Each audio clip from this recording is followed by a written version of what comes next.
7 o'clock, so we should get started. And this is the reconvening of the open session for a special meeting of the Albany Unified Board of Education. Can I have a roll call, please? Member Rosenbaum? Here. Member Lowe? Here. Member Black? Here. Vice President Barris? Here. President Knight? Here. And for those who wish to participate, we'll have a pledge of allegiance.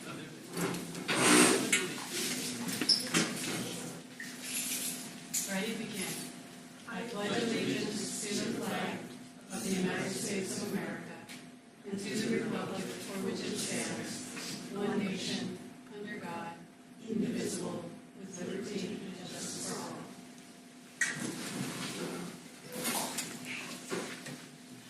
There is no action taken in closed session this evening. We have a very simple agenda this evening, so I would just ask for a motion to approve. I'll second. Roll call, please. Roll call on the motion to approve the agenda. Member Rosenbaum? So I need to explain to the public why I'm voting no. The reason is that, I believe that we have a very sophisticated, intelligent, and insightful community in Albany. I believe this is an intelligent, sophisticated, and insightful board. And for myself, I know that I have advanced degrees in chemistry with major in biochemistry and in educational psychology. And I believe that the community and the board should have had time to actually look at the data so that we could ask intelligent questions. I haven't had a chance to digest the data yet, and so I don't feel prepared. This has nothing to do with the fact that we need to move ahead and make decisions about the parcel tax. But I believe that the district and board and myself have been disrespected. So I'm voting no. Aye. Member Black? Aye. Vice President Barris? I have similar concerns, but I'll go ahead and move this on and just vote on it.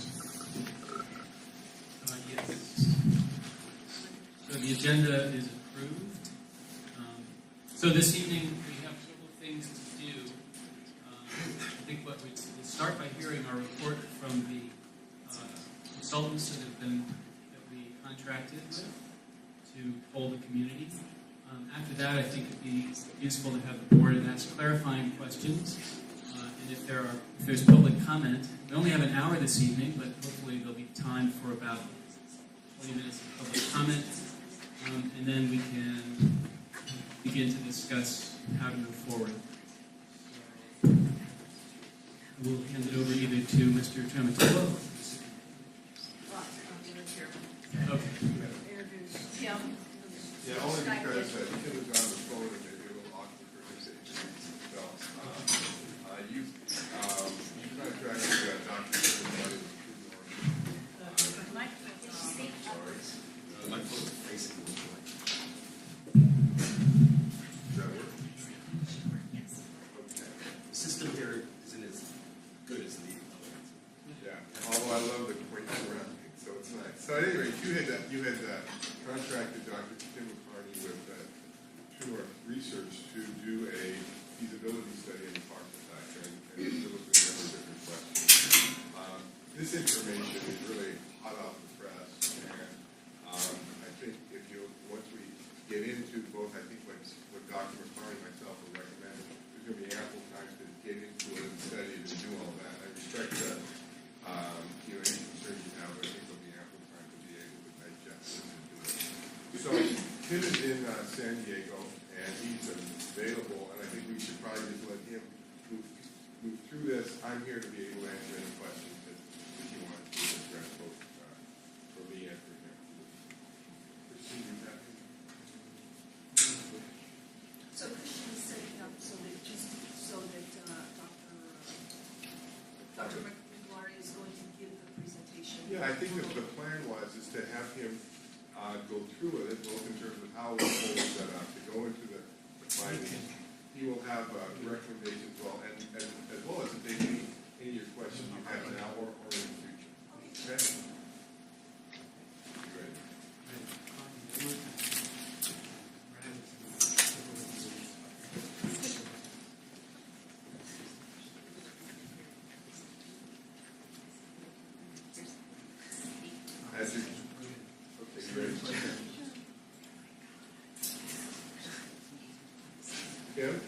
Are you here?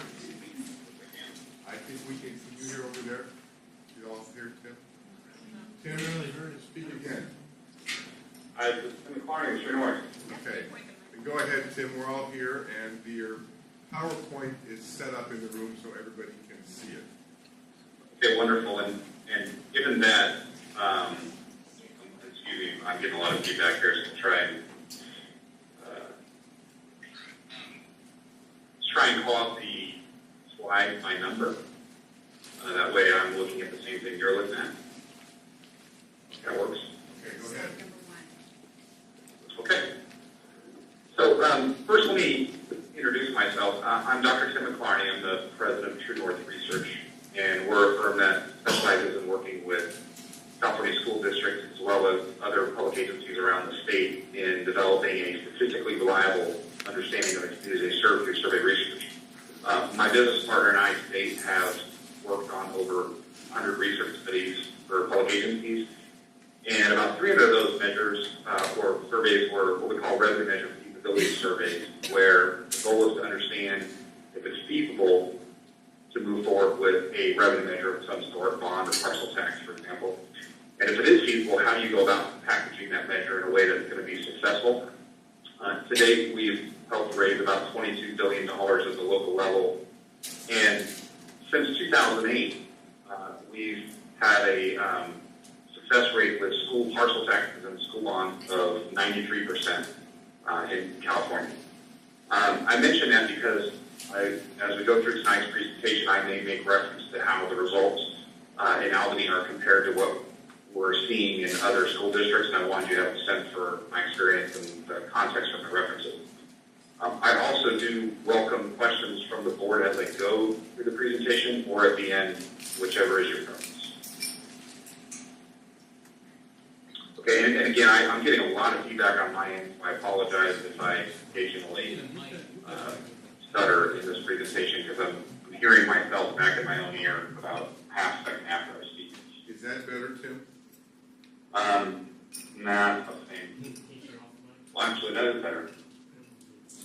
You there? Yes. The mic is. I'm gonna put you on- Tim, we're going to put you on mute so you get no feedback.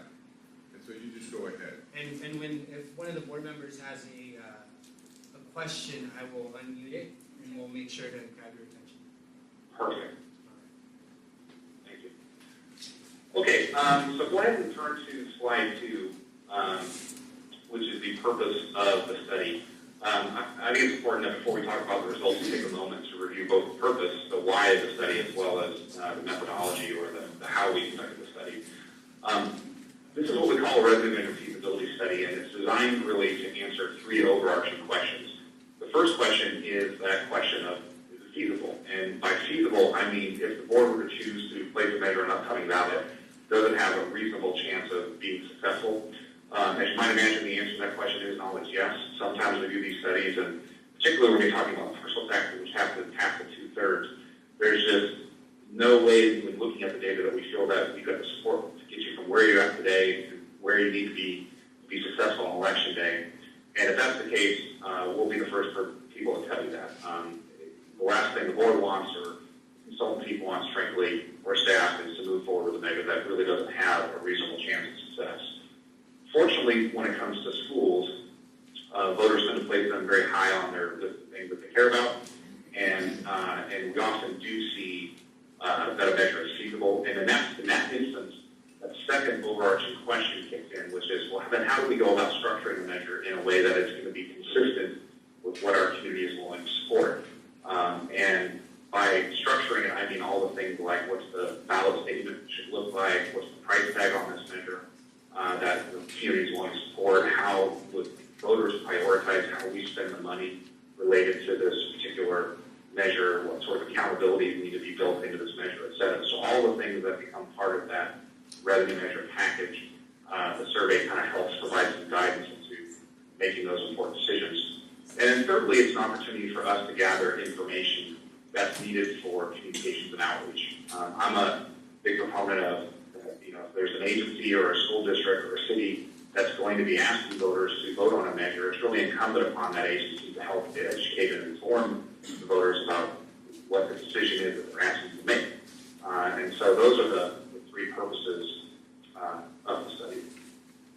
If you go ahead and turn the page to the methodology, just a fancy word for how we went about doing the study. This was a telephone-based interview survey, and on average, the interviews lasted about 16 minutes by phone. Data collection was in February of this year, and we spoke with 200 individuals who are what we call likely November 2014 voters. What that means is these are individuals who we would expect to actually cast a ballot in this coming November election. How we go about that sample, I'll take a second to explain that. We use a method called stratification and clustering, where you take the entire voter file, you isolate your likely November 2014 voters based on their voting history, who we think are actually likely to cast those ballots. And then you break that group down into called stratification by a series of variables that are known to be related to voting behavior. So age, gender, partisanship. We pay a lot of attention actually to household party type, because what you find is that knowing some of these partisanship tells you something about how they will likely behave. Knowing that they live with another, with partisanship of the rest of their household also tells you something, because Democrats who live with Democrats tend to reinforce each other's views, and they tend to be extra liberal. Republicans who live with Republicans do the same thing on the other side. And folks in mixed households or individual partisans tend to be a little more moderate in their behavior. So we look at all those variables, and then we create profiles within our sample. So if I have 200 interviews I'm trying to complete, I would create 200 clusters. Each one of those clusters represents a particular profile. And we then randomly select people into their appropriate clusters. And the goal is to complete one interview per cluster. The reason why we take that careful process like that is because if I, number one, at the end of this process, I will know that my sample of 200 is in fact representative of your larger November 2014 electorate on all of those key dimensions. In fact, if I know that 5% of the voters in your community are Democratic females who live with another Democrat or between the ages of 40 and 50 and live in a particular part of the district, 5% of my clusters have that same profile. The other nice thing about this type of process is that if I'm trying to reach somebody and I can't get a hold of them for whatever reason, or they refuse, I replace them with somebody who shares their same profile. And it's that profile, again, that tends to be so predictive of how people vote. Now, because this was a sample of 200 and not a census of all your likely November voters, it has what's known as the margin of error sampling. In this case, it's plus or minus 6.8%. What that means is we can be 95% confident that the results that we'll talk about tonight are within plus or minus 6.8% of what we would have found had we spoken with all voters in the district. There's normally, when we do these types of studies in a larger district where there's a much larger electorate as part of this, we will have a somewhat higher sample size, typically about 400. That would generate a margin of error of about plus or minus 5%, so a little tighter confidence interval around your estimate. In Albany, one of the challenges are that it's just a very small district, and I can go through the numbers and happily do that before if you're interested, explaining why the 200 is really the max sample that we could generate from the community. But suffice to say that when you're dealing with a very small electorate like that, and you look at the voter file and how they're householded together, that there's just only so many records that we had viable contact information for that we could go through. And we wound up actually completing the 200 with a productivity rate of about twice what we would normally hope to see out of a typical voter study. Go ahead and turn to slide 4, if you will. And we're going to get into the results of the study at this point. This first slide is an important issue slide. Is the first substance question of the survey, and what we're asking is for each of those items that you see there on the left side of the slide for voters to tell us how important these are to them. Is it extremely important, very important, somewhat important, or not at all important? We ask this question for 2 reasons. One is it's a great warm-up. First question in the interview, you get voters thinking about local issues, and that way it starts to warm them up to this interview process before you jump into some of the other details. The second reason we asked it is it's a great opportunity for us to understand how do education-related issues stack up against these other issues that also compete maintaining local streets and roads, as well as how educational issues stack up against this more narrow issue of preventing local tax increases.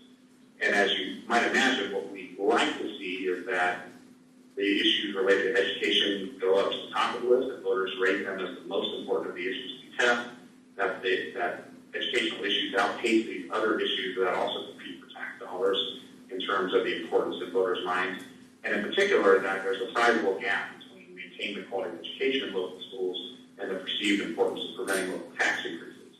And that's exactly what we see here. At the top of this list, you have maintaining quality of education in local schools. 92% of your voters said that's extremely or very important. Clearly, that is by some margin the most important issue of those we tested, including some other issues like improving public safety and improving the local economy. And way at the bottom of the list, you see that issue of preventing local tax increases at 26%, saying that's extremely and very important. That gap between maintaining the quality of education in local schools and preventing local tax increases is the largest gap that I've ever seen in doing this type of research. And what that tells us typically is that if I knew nothing else about your results, when you look at this kind of a pattern, it says, okay, we're going to have people that they care so deeply about education, and they care about it much more than they care about preventing tax increases. And so now the challenge is going to be, how do we go about packaging this measure and that it's well aligned with what your community is wanting to support? But again, these are the types of results that you would want to see as you're moving forward into a possible parcel tax. Now, if you turn to slide 5, which is the initial ballot test, before we go any further into this interview, we start talking in more detail about the programs to be funded by the parcel tax and the tax rates, arguments, pro and con. We want to present to them what we call our initial ballot test, which is a mock-up of what we think that roughly 75-word ballot statement would look like. It's a really good gauge of where your community is at on the natural at this point with respect to the proposed parcel tax measure. The language is that which you see here on slide 5, and you'll note that this measure proposes to extend the expiring school parcel tax. It doesn't say in that language what amount that is, and increase the rate by $125 per year for a period of 8 years. So the format of the question is we read them that statement, and then we ask them, would you support it, yes or no? And you can turn to the next slide, which is slide 6, and it shows the results. Overall, at this initial ballot test, we got 72% of voters say that they would support this measure. You had 21% who said they would oppose. You had about 7% who were unsure. In the state of California, you need 2/3 support for a parcel tax to be passed. And so on this initial ballot test, we're sitting at just about 5 points above that 2/3 threshold. It's not shown on the slide here, but as we're working on the data, we spent a lot of time looking at how these results break down by different subgroups. And it's worth pointing out that initial support for this parcel tax was pretty widespread. There wasn't a single subgroup in your community with support under a majority at the initial ballot test, and for most of them, they are obviously over 2 votes. One other thing I'll note about that initial ballot test slide is that all the results that I'm presenting to you now are based on that likely November 2014 universe. We did, within that likely November 2014 universe, have a subset of voters who are also likely to participate in the June primary, right, lower turnout primary election. Support levels with your June voters are, in this survey, are generally about 2 or 3% lower than November. That's pretty typical. As you shrink a voting universe, you tend to get voters that are a bit older, tend to be a bit more conservative, and it tends to lower on the natural support levels for proposed tax measures. And here we're seeing that pattern as well. But again, for the November universe, the initial ballot test was 72%. Go ahead and turn to slide 7, if you will, and which is the one titled Tax Rate Increase Above $159.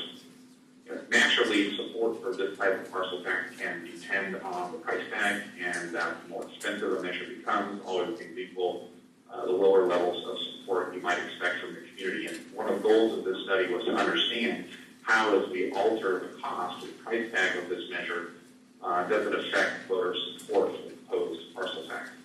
And the way we did that was to first let them know that voters approved the parcel tax in 2009 to fund a variety of programs and services in Albany schools, and that the total amount of the parcel tax is currently $159 per year. We then said, if you've heard that this measure would extend the existing rate and increase it by, you start high, $125 per year, would you vote yes or no on the measure? If they were anything other than definitely yes, we then would ask the next rate down at 96 and then the next rate at 60.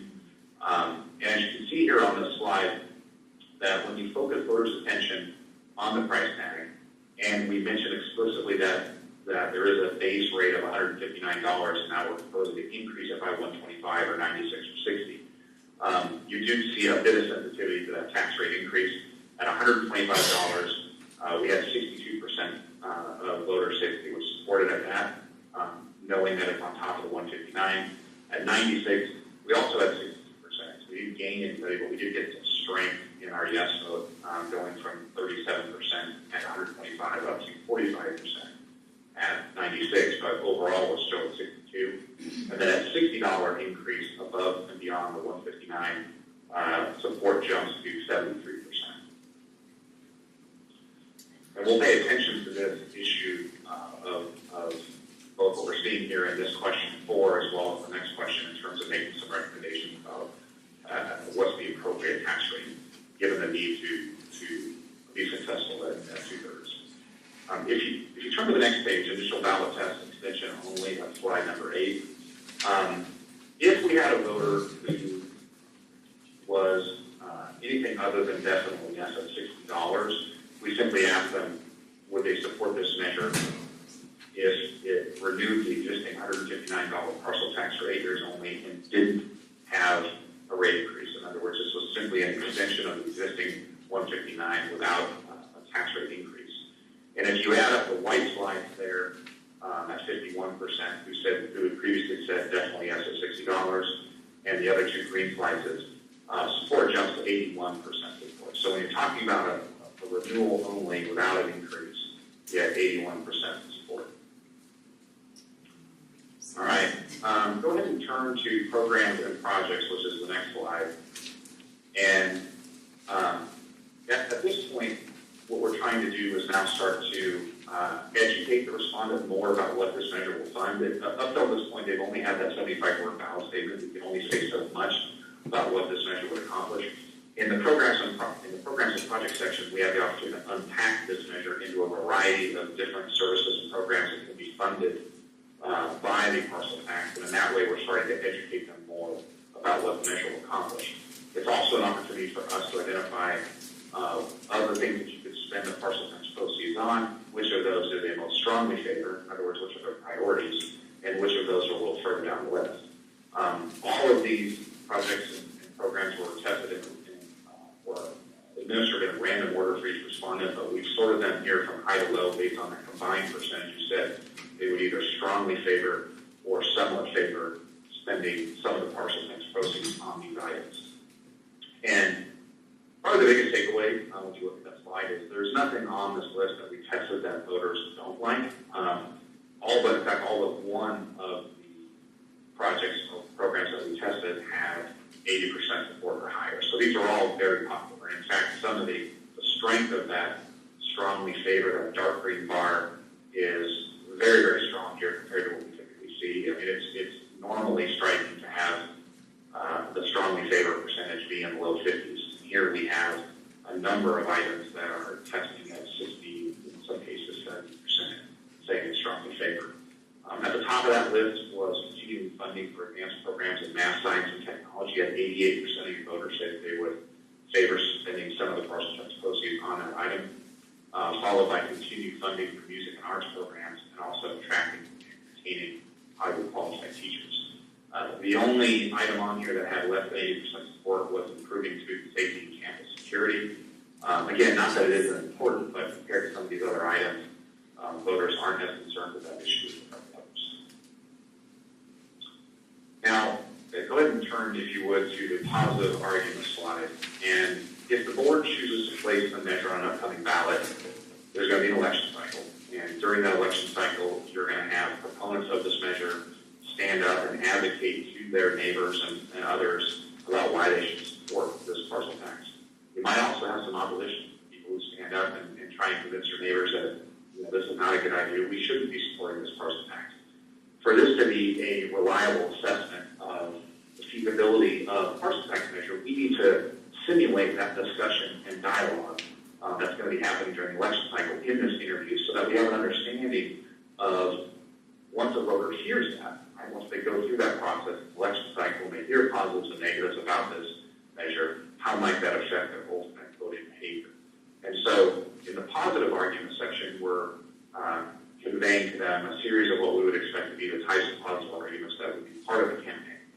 And the nature of the question is simply, supporters of the measure say blank, you insert a positive argument. Do you think this is a very convincing, somewhat convincing, or not at all convincing reason to support the measure? And we sorted them here from high to low based on that combined percentage of either very convincing or somewhat convincing. And you can see that there's the positive arguments resonate in a big way with your voters. You have more than 80% for every single positive argument we tested was viewed as at least somewhat convincing. At the top of that list, you had this argument of whether or not you have school-age children, protecting the quality of our schools, the quality of life in the community, and the value of our homes as a wise investment. Followed by, if we want our kids to be prepared for success in college and 21st century careers, they need to have a high-quality education, including advanced courses in math, science, technology, and the arts, as well as this idea, the third one, that all the money's going to stay local in the district and support students who can't be taken away by the state or used for other purposes. So we have a series of positive arguments that really resonate with you. Now, at this point in the interview, voters have now heard a lot more about this proposed parcel tax measure. They've learned more about what the base rate is, the tax rates that are being considered. They've been exposed to the types of programs and services that can be funded by this measure. They've also heard a series of positive arguments on behalf of the parcel tax. So we circle back on the next slide with what we call our interim ballot test. And we simply present to them again that 75-word ballot statement and say, now that you've heard a bit more, where do you stand? And as you can see, there's a lot of stability in your voter support for this measure. Right now, at this point in the survey, you have 71% of your likely November voters who said they would support it. You have 22% who said that they would oppose it. You have about 7% who were unsure. Again, the June numbers are a few points softer than this. I think they're around 69, 68%. Now, after the interim ballot test, we also want to test negative. And the idea here is we're putting on our opponent hat. We're anticipating what someone may say to try and convince somebody not to support this measure and convey that side of the discussion. The only difference in this question compared to positives is that we inform them that the opponents of the measure are saying a particular argument, and we ask them if it's a very convincing, somewhat convincing, or not at all convincing reason to oppose the measure. And you can see here that although some of the arguments do get some traction, they don't resonate as strongly as the positives did earlier. If you remember on the positive argument slide, we had at least 80% of voters say that each argument was at least somewhat convincing. Here, most of the arguments are testing with 40 to 50 something percent saying that they're very or somewhat convincing.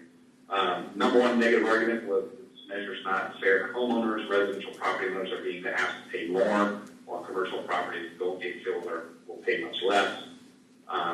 The second argument was local property owners are already paying over $1,000 each year to schools. When you add up the bonds and parcel taxes, we can't afford to raise our taxes again.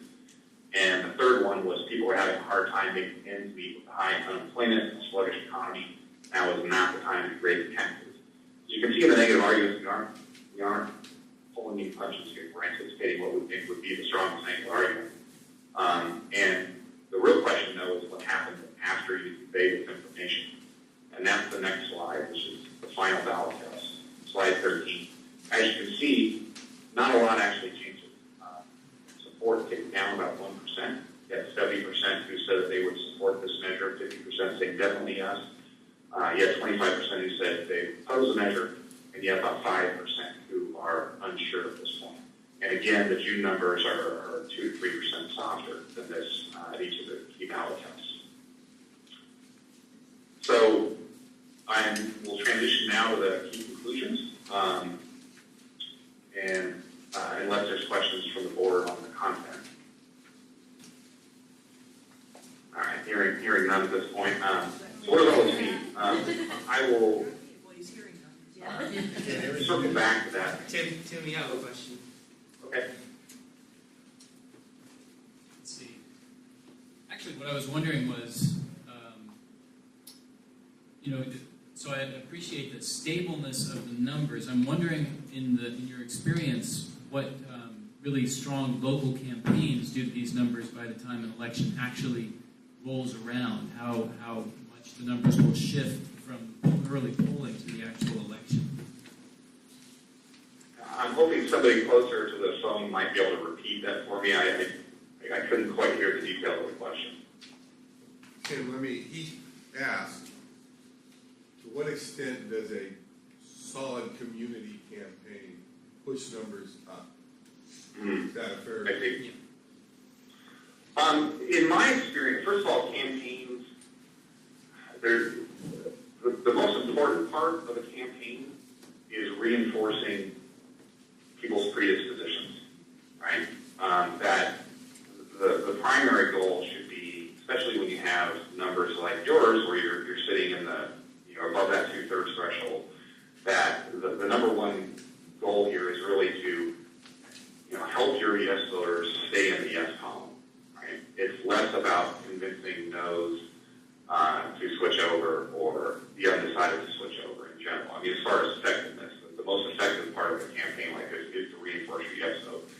I will also say that we've certainly worked on measures where we've been able to push support levels, and Larry, I'm thinking, some of the measures we worked on together where we've actually pushed some levels as much as 16 points over the space of the campaign. That's in part due to persuasion, right? Convincing some of the undecided and no voters to come over to the yes side. It's also due to get out the vote efforts, right, where you're getting your yes voters to turn out at a disproportionately high rate. But typically, when you're seeing that kind of movement of 16 points, voters are having a hard time understanding in the first place what this measure is, right? Because there's a lot of uncertainty about, what a measure is going to accomplish, and that gets factored into their somewhat softer initial support levels. And we can tell from the polling that look how much movement we're getting from our initial ballot test to our final ballot test, and then we're able to replicate that kind of movement in a campaign. Here, we aren't seeing that level of movement in part. In fact, this isn't shown on the slide, but if you dig into the details, what you find is only 15% of your voters switch in the survey. So we not only have aggregate stability overall, that everything tends to hover around 70%. When you look at the individual level, we're getting very little movement, and it's just cross-cutting. You get about 7.5% going one way and 7.5% going the other. And so I don't think in this case that there's a lot of upward potential. I think in terms of pushing 70 to 75, let's say, or 78, I think the importance of that education and outreach campaign is going to be in simply, reinforcing what is a pretty strong level of support to begin with. Thanks. Thank you. Thank you, Tim. Sure. All right, so let's talk a little bit about the key conclusions. And I'm going to circle back first to that overarching question, right, that I said was the main motivator for doing this research, which is simply understanding whether it's feasible to move forward with tax measure. And again, by feasible, I mean if the board chooses to place a measure on the upcoming ballot has a reasonable chance of success. The answer to that, I think, is clearly yes. Many of the pieces that we want to see in place are in place here. We found that voters perceive that maintaining quality of education in local schools was the most important issue facing the community. It outpaced all other issues that we tested, and there was a giant gap, quite frankly, between the importance they assigned to maintaining quality of education in local schools and the importance they assigned to preventing local tax increases. That sentiment translated into strong national support for this parcel tax. Right out of the gates, we had 72% of voters say that they would support the measure at the initial ballot test. I can tell you it's unusual to start these types of measures in polls where on the initial ballot test you are already sitting at or above 2/3. Typically, when we work on a lot of these types of measures, the initial ballot test isn't at 2/3, it's something a bit lower. And the challenge is how do we get from whatever that lower point is, and can we get folks above the 2/3 threshold through additional information that's conveyed during the poll and would be conveyed during the campaign. Here, you start out above that 2/3 threshold, which is a great place to start. We tested a variety of programs and services that can be funded, and as you saw, they were all very popular. We tested a series of positive arguments on behalf of the measure, and they all resonated with 80+% of the voters. And importantly, at all of the key ballot tests, the initial one, the interim, and the final, which comes right after the negative, support was above the 2/3 threshold. So in terms of the pieces, the factors that we want to see in place to view a measure as being feasible,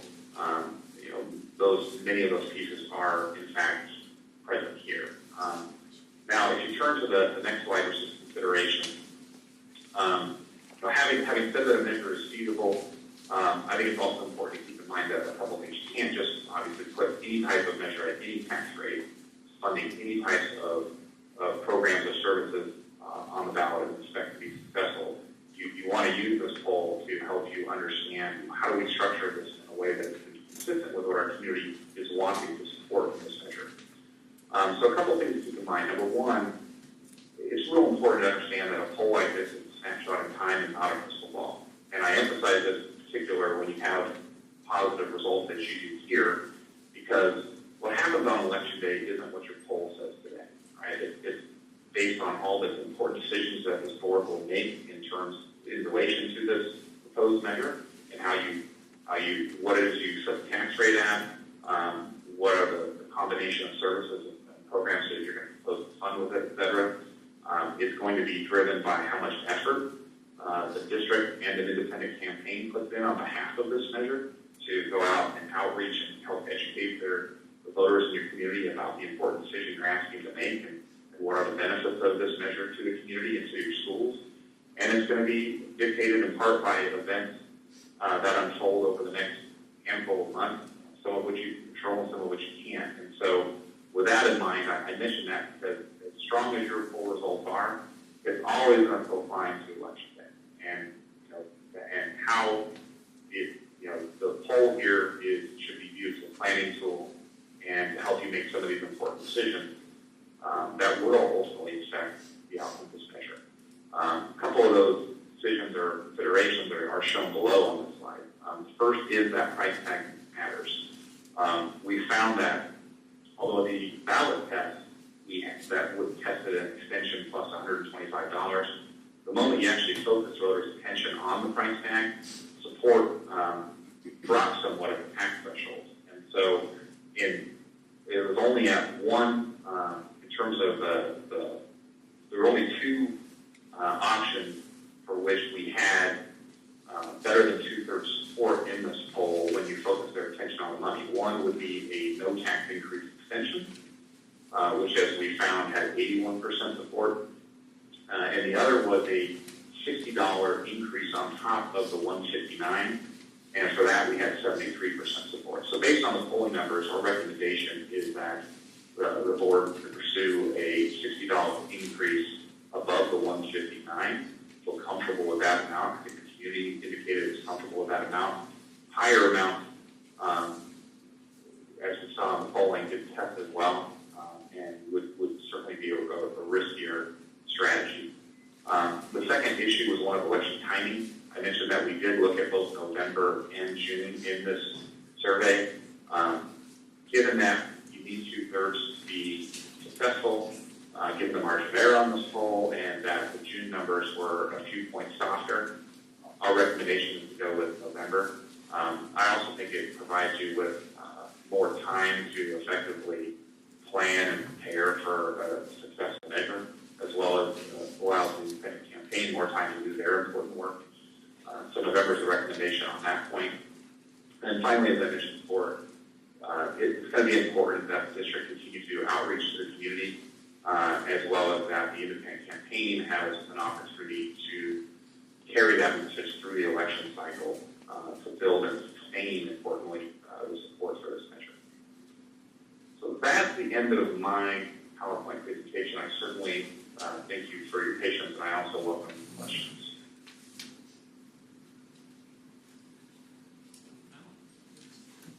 Let's see how we're going to work this. Can you hear me? I guess not. Can you hear that, Tim? I did. It was. Are you able to hear me, Tim? I can hear you now. Okay, thank you. On slide 5, and I think also on slide 9, we mentioned a number of programs that would be continued in AP classes in music and technology and things like that. We've been considering, at least some of us, seriously considering expanding into career technology. The state is supporting that. Yet, and our high school Curriculum Improvement Committee, our site council have all recommended it, but we don't see that in the language requesting approval from the community. Is there some reason that issue was left off of the question? Okay, and I'm going to ask somebody to paraphrase that for me. I caught career technology and a couple other pieces, and then it is just kind of mumbled. Just why was career technology left out of the question? Did you hear that, Tim? No, Why Larry, you're here? Sure. Why was career technology not included in the survey? And then I guess the question you didn't ask, but maybe would ask, would be if career technology was included, would you predict that your numbers would be in the mix here? Is that fair?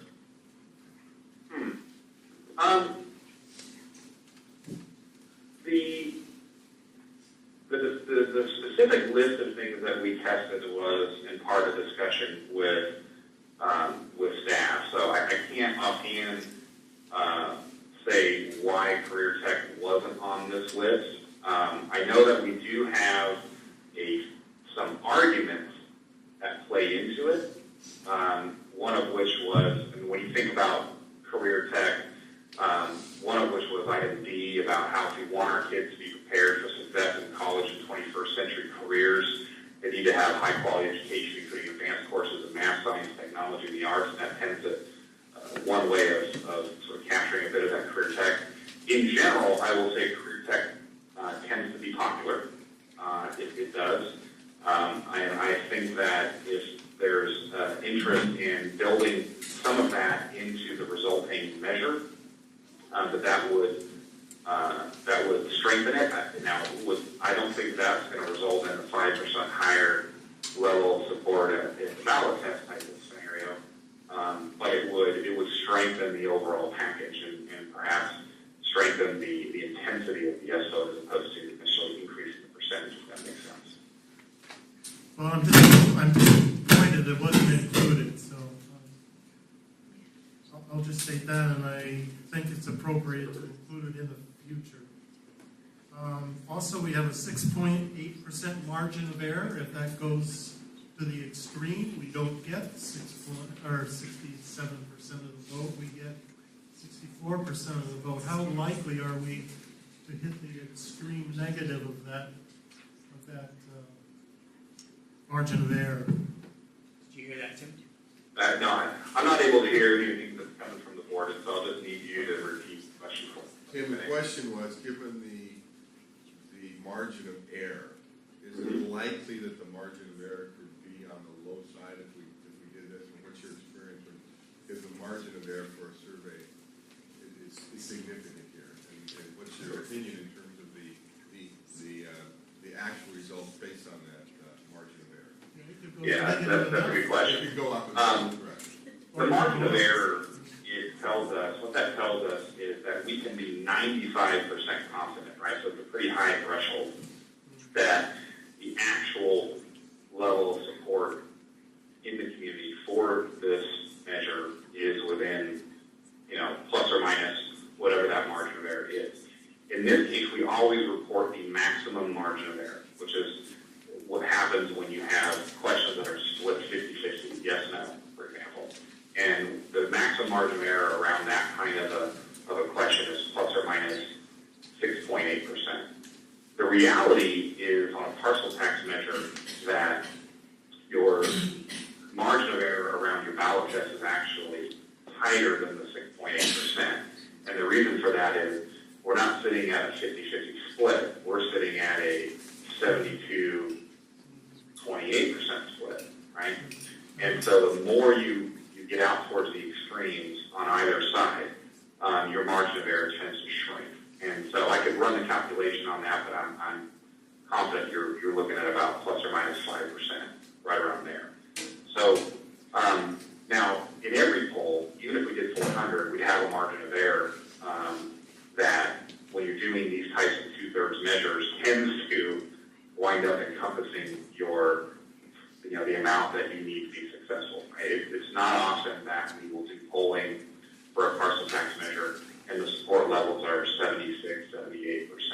It's almost always the case that if you are able to achieve that two-thirds threshold, you're typically within the margin of error of the poll at that two-thirds, because support levels just generally don't get much above low 70s. I can think of the Moraga measure, for example, which we worked on with Larry and was successful. And our polling in that case always hovered around 65%, 7%. So we were actually a little under that two-thirds threshold needed to be successful. Plus, there's a margin of error in the poll. In practice, when our polling, whatever our number is in our poll, when you compare that to election day, despite the fact there's a lot of things that will happen between now and election day, in practice, what we found is we're within 3% of what our polling predicted. You can look at the end ballot test and tend to see that. The exceptions to that are usually when something unfolds during the election cycle that is unexpected and unusual. Right? So you have particularly strong opposition, for example, if you do that, can certainly drive a result down, and it's going to be inconsistent with what your poll said you could get 5 months earlier. Sure, just given the time, but we come back. Sure. Paul. Why not come back here and speak? Closer. Hold on, Tim. Okay. Hi, Tim. I think the microphone, maybe. Okay, so here's the question. There was quite sensitivity to the amount of money over the current amount for success of the parcel tax. But this is kind of a critical issue for us because we need, I don't know what the number is, but we need something considerably over the current parcel tax to break even because of the change in law. And that, I don't think, was explained in the poll. And it's not a simple issue to explain, but it's kind of critically important in deciding how much to ask for. So, what do you think the possibilities are of explaining that clearly enough to the voters so that we can ask for more than the $60, which wouldn't really be adequate for us? What you raised is actually, Larry, can you put on mute for me? Okay, great. What you raised is a question that, as a consultant team and with staff, we spent a lot of time thinking about, which is how do, given the changes in legally allowed or legal changes in terms of how you can apply this parcel tax, there's a lot of funds from the commercial side. How do we go about discussing this and having voters understand, the district's needs? And, in our experience, the challenge you have here is it becomes a very slippery slope, and you wind up, when you start trying to explain that you need an increase just to break even, then the very logical next question is, well, why is that, right? And then you have to start talking about, well, the changes in the law, and that commercial property owners are, now going to where they were paying an X amount of money for this measure, they're now paying something much smaller than that, and that, it inevitably has to sort of land on the backs of residential property owners to make up that difference, right, to get us whole. They will, the problem with that discussion is, as factual as it might be, And as frustrated as you are with that situation, and as the voters would be with that situation, it tends to create an emotional reaction from a voter, right? And they will agree it's not fair, they will agree on the need, but it tends to create a reluctance on their part to reach into their wallets or purses and make up the difference, right? And we had a lot of discussion about that. How could we possibly build this into the line of questioning as well as a possible communication strategy around that? And just the more we talked about it, the more we stared at, the more we felt that it's actually going to do us a disservice to start opening that discussion, because it quickly will result in a situation where the voters are pretty upset about what they learned with respect to commercial property owners now not paying their fair share.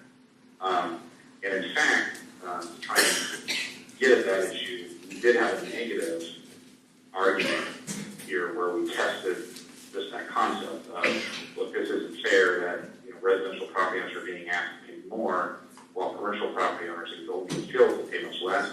And that was the number one negative argument by some margin. And that sort of reinforced what we had expected, which is it's a line of discussion that ultimately goes against the grain of what we're trying to accomplish as opposed to supporting it. So that's kind of a long-winded way of saying, I don't know that a discussion around what it's going to take to break even at the end of the day is going to be productive for building support for a higher tax rate. And if anything, it could actually work against the successful passage of the measure like this for the reasons I mentioned. Other questions from the board? We'd like to open it up to the audience. That we have a bit of a time issue this evening, so let me just propose a way to proceed here. We can, of course, extend the meeting. We should begin at least to discuss some of the decisions that need to be made. It's not clear to me that we have to make any. Maybe we could make something on the decision on the timing of the election, but we need to begin to discuss that. So I'd like to make sure that we have time for the necessary input. So if we can take just a couple more clarifying questions here from the board, then have also questions from or input from the audience. Can I suggest that we extend the meeting now? Extra 15 minutes. So until 8:15. Let's start there. Okay. So Pat, go ahead. No, I can, I'll pass. Okay.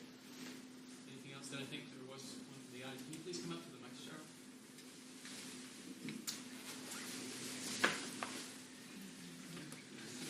So this is a very, I just have a very quick clarifying question about the repeating the poll question throughout the poll. The initial question is phrased to include the $125 amount. And I just want to clarify what I don't remember the name of the question in the poll, but the interim and then the final question. Does that actually say in it $125 over the current amount? Yes, the ballot language is consistent throughout the poll. So we're always testing the same mission, right? I just wanted to point out that in that question stayed at 70% throughout the poll, with the exception of that one sheet where you actually emphasized the 159. The $125 actually continued to poll at or above 70%. Is that inaccurate? It does. And the way that this is the way we structure our poll. So a lot of we have a lot of experience working with this format and interpreting what this data means in relation to subsequent measures that have gone on the ballot and have succeeded or failed. The ballot language is important to recognize is, it's a 75-word statement that has a lot of goodies in it, right? There's lots of benefits that are outlined in that ballot statement. And then there's the price tag, which is one piece of that. So what we find in this poll is that when you initially present them that ballot language, you have the 72%, right? The moment you kind of focus their attention on the money, right? You focus their attention on the price tag, and you inform them that on top of that 159, support drops off, right? Now we're down at 62%.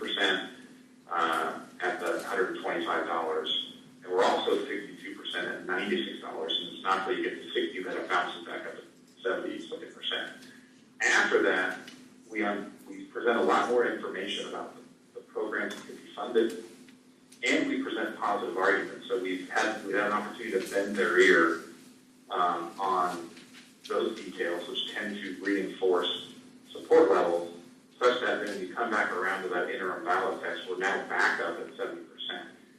That doesn't mean that that I feel comfortable saying, oh, we can go for 125 at that rate, because what it tells me is that if this discussion becomes about the money, right, if somebody starts focusing their attention on the money, support drops off to that well below 2/3 level at anything more than a $60 increase. The other thing is the amount of time we've had with a respondent to bend their ear in this interview is going to be more information than most voters are going to get over the course of the campaign, right? So it's important to recognize that all the details on the programs and all those positive statements, there's many voters who won't get that. And so what we tend to do is when it comes to setting the price tag, in our experience, the tax threshold question is very important, and it really drives our recommendations around the price tag. And what we are encouraged by is that the programs and the arguments subsequently build support after they've been exposed to that tax or that price tag issue. And so it tells us, yes, that's the importance of outreach, yes, that's the importance of the independent campaign, but for purposes of setting the price tag, we always set it on that tax threshold question. I just want to add just a couple of clarifying things. One of the things I like working with Tim is he is very conservative, I think, in the most positive sense that we use that word. Very conservative in terms of his recommendation. I often tend to be a little bit more aggressive. I wanted just to emphasize a couple of things as we move forward. First is to go back to what Tim said first. We never see poll results like this, ever. I mean, you have a wonderful community that values the work that you're doing in the schools, and that's something that we have to build upon, and I think we can build upon. And I don't think we can ever lose sight of this. Poll results are important, but enthusiasm and effort make a difference. It always has, and it always will. Second, the only real decision you would have to make now is when you wanted to go forward in June or August. If you're looking at November, you don't have to make a decision now. You don't have to make a decision on the amount. There's a lot of time to discuss that, to vet that with the community, to look at that. We have time to be able to do that. Third is that when we do the writing of the ballot language, we do have a couple of options in the language. Now, the most transparent way is to write the ballot language that gives the existing amount plus the increase as one. That's the most transparent way. So if it's 60 plus the existing amount, that would be it. If it's 125 to the existing amount, that would be it. That is the most transparent way to do it. Now, there have been many partial taxes that just write the increase. It's just something as a board you need to understand and look at. Third, I struggled with this issue of Golden Gate Fields. I really did. And the interesting thing to me is, Paul, I think for many of our strongest supporters, that's such a strong argument. It makes such great sense, but it doesn't reach the people we need to reach to throw us over the top. But what we go back to are those things that you do on a regular basis, and will continue to do, that will drive the numbers, the quality teachers, the class size, the programs you're doing. That's an argument that I just don't think works, and it's kind of counterintuitive, but it doesn't. So those are the kind of things. I think that as we move forward into the next weeks or months or what it is as we do this, we need to make sure that a great campaign is done. I do believe you move forward through effort. I think there's a ceiling, but I think we can do it, and it really will come back at the end of the time. What do you want to do with this money? How are you going to spend it? Voters will want to know that. So our ability to communicate that will rest, I think, the election result. But I think you should just be nothing but happy with the poll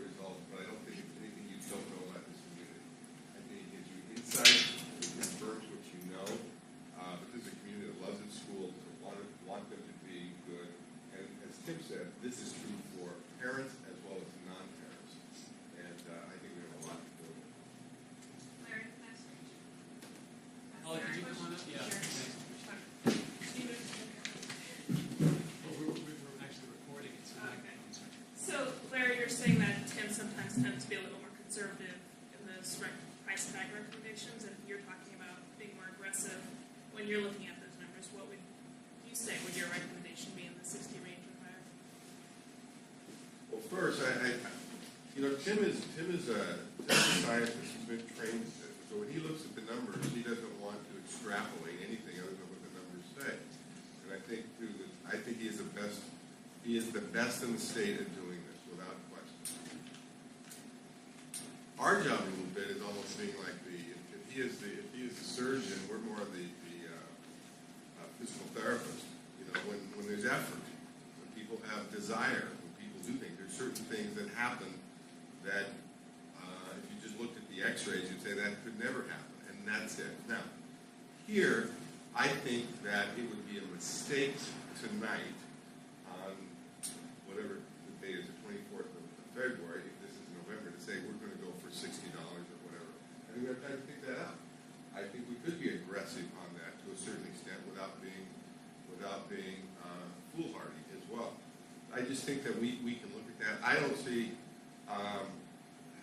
again, I would want to come back to what we're going to fund. I want to know exactly what was lost from the Golden Gate Field and the commercial stuff, so we can take a look at them. And then I think we can come back and discuss it. As you do, you're very transparent in terms of your stuff, and I don't think there's ever any secrets here with the community. And I think that we can come up with that. So I don't know yet. I know I feel comfortable. I feel really comfortable with 60. And when Tim makes that recommendation, I feel totally comfortable with that. But I also think we can push it. Part of it is how you would explain it. Okay, $60 is $5 a month increase. Doesn't bother me much. Okay, $8 is 96. How different is 5 and 8? Well, it's different. But then again, in the course of the campaign, as we're communicating with people, these are things we would do to talk to people about. So, if it's $8 a month more, that's a couple of bucks a week more. People afford that to keep these programs. My sense is in this community, we have a strong base to build upon. Tim, you must be cringy. Okay. You and I have worked together long enough that I always, when Larry says he's willing to be more aggressive on it, he's thought it out, and he knows things about the community that he's right. I'm looking at the numbers, and he's kind of looking at the numbers and my recommendations and factoring in what he knows about the community. And so I trust Larry's judgment. Go ahead. Tim, I have a question for you. So given the fact that you couldn't actually explain that the tax increase was necessary to maintain current levels, how do you differentiate between whether the price sensitivity is to people's individual tax burden or to a sense of increasing the overall budget funding for the district? My experience is it tends to be based on their also own personal tax rate sensitivity. And there's a parallel here between what's happening in your district with respect to the legal change and the loss of funding from commercial, and what we had seen a few years back in terms of districts where they lost money from the state. Right? The state was cutting budgets, and we did a lot of polling at that period of time for different types of tax measures around the state, and the initial thinking is, you can point the finger at the state and go, the state has fallen down on responsibilities, not giving us what we need to provide a quality education, and so we're turning to the voters to backfill, right, what we lost from the state. What we tended to find around that issue was voters would get really irritated about the fact that the state does just cut budgets like that, and they really dislike the idea of having to raise their own taxes to backfill what the state had failed to provide.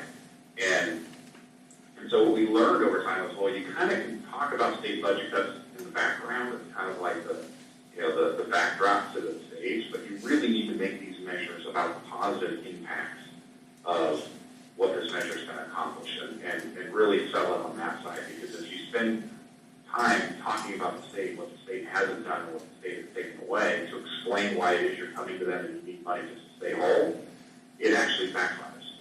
And that kind of, we saw that again and again and again throughout the state. And so what we have here, in my thinking, was something, you know, the players are a little different, but the concept of having to reach in and pay more just to stay even just gets an emotional reaction from voters. And I think we probably want to steer clear of that.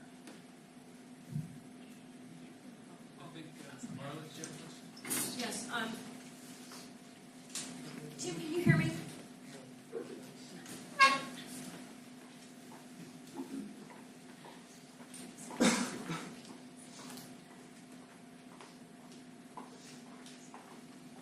Tim, this is Marla Stevenson.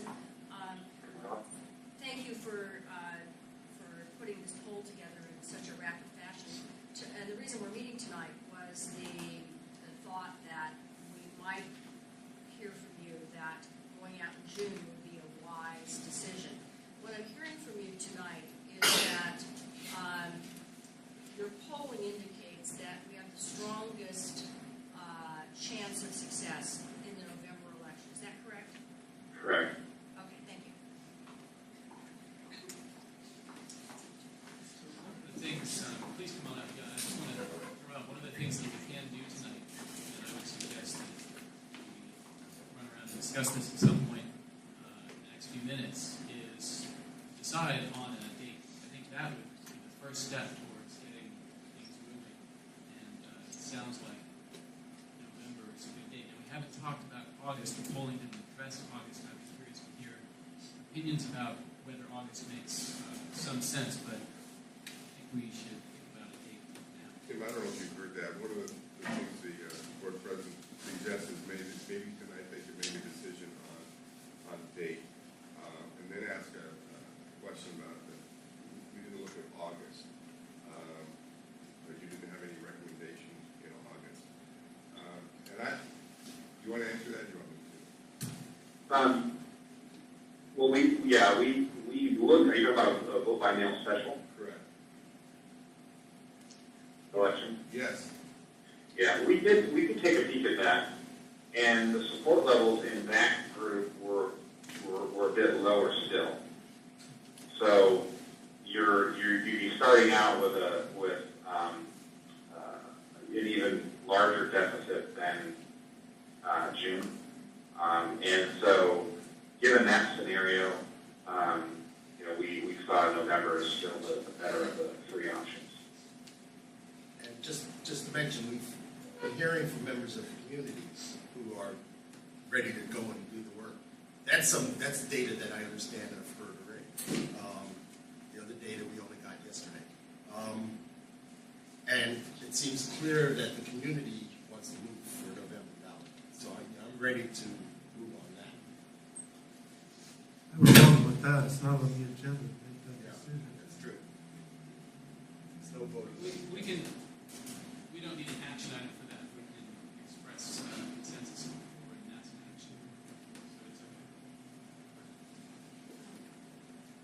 So thank you also for your presentation. So I know that we don't need to decide the dollar amount tonight, but I just want to clarify a little bit more about this idea of maintaining the quality of education in local schools. It was that word that was used in the poll, and it got overwhelming support, it seems, on a variety of questions. And so, and without doing the backfill, as you mentioned, which brings up negative connotations, but talking more about where the funds are going to be used, but really emphasizing the maintaining aspect of what we're trying to accomplish here.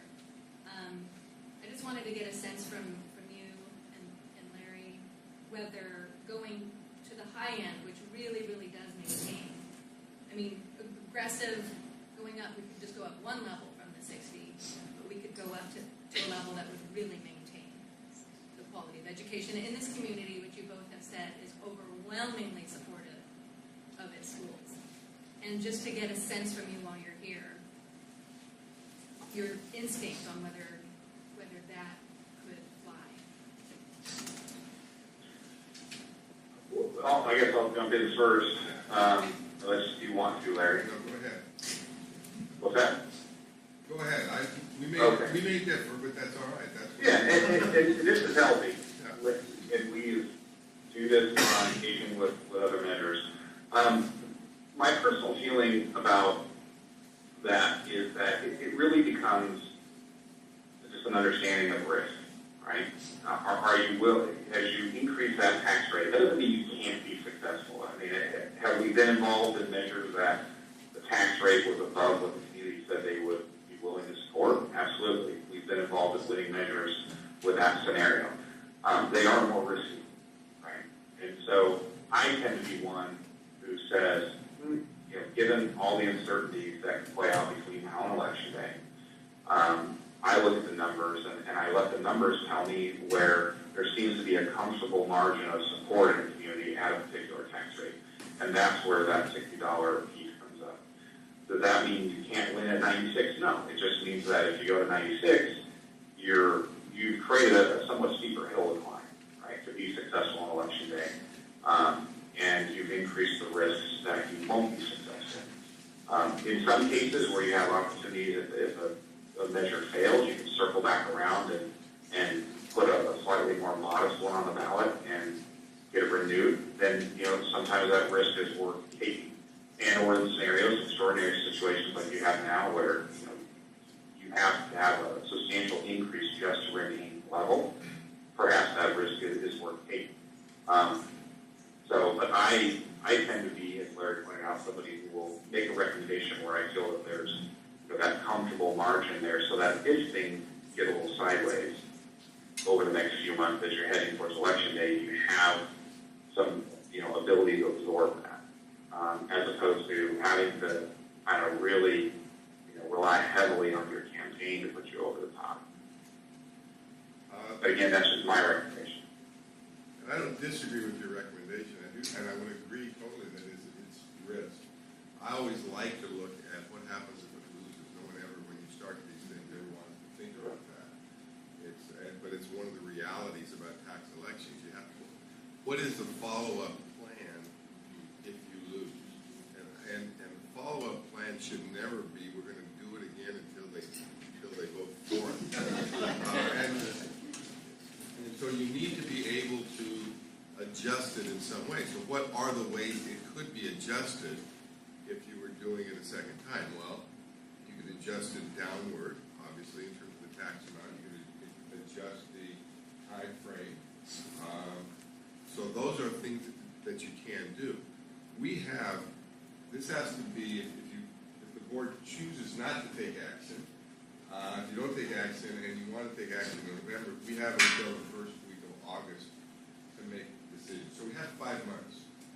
We have 5 months of good thinking, of good work with the committee, and that, I think we can, in that period of time, evaluate at what level of risk do we want to take. How far do we want to push it? I think Kim and I, with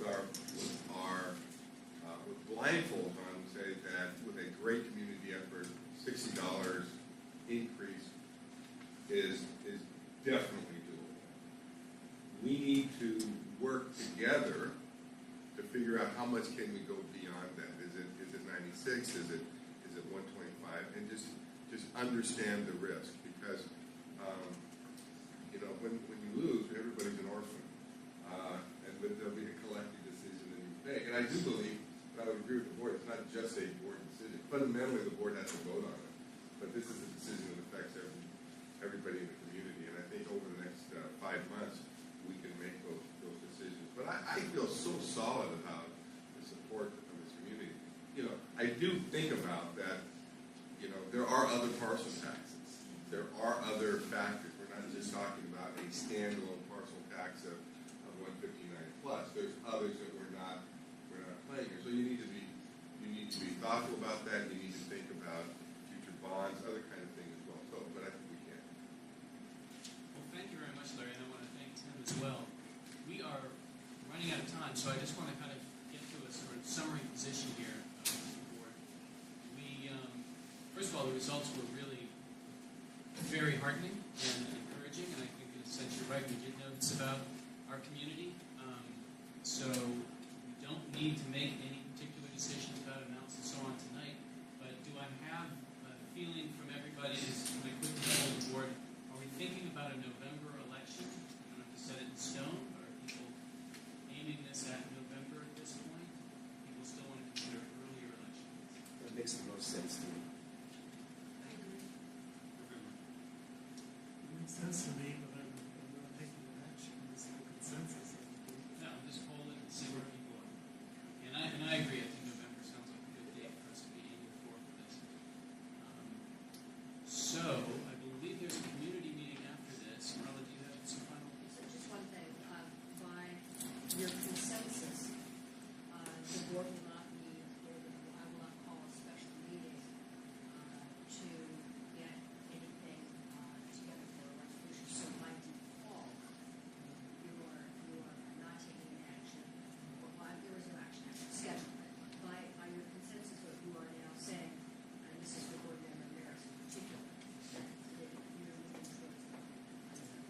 clarification as far as that goes. Once the board has taken official action to put a advertisement on the ballot, we can no longer hire. We have not gotten to that point. That is correct. Once that resolution is passed, then the Travis Board will no longer be working for the district, but could be retained by the Close Meetings Committee. But we were agreeing not to rush ahead with the June ballot measure, because that simply won't be able to happen unless we move very quickly, so it's not doing that. All right, any final comments? I'm just not surprised at all at it. And I'm just, I'll have some questions the more I can think about it. That's why I objected. I want to make sure that people know that I'm totally in favor of moving forward. It's just a process that so I will have some questions when we go forward and talk about the amounts. That's pretty much it. But I'm very grateful to and not surprised at all about the meeting. Thanks, everybody. Our meeting is adjourned. That's $3 million is just sitting there waiting to be spent. I think we need to discuss that again because get more input. When is it $3 million? The other one is the snapshot. This is just a snapshot in time. If something significant happens to the local control funding formula and we discover we're hearing there's a lot more money coming, how does that? You want me to answer? If we have time for answers, I mean, I think we can keep Send us those. an email to the board. Because I'd like to hear that. Post that for the community also. Yeah, we'll post it. So we That's- are now, I want the community to know everything that we know. That's why, getting data out to you guys yesterday, which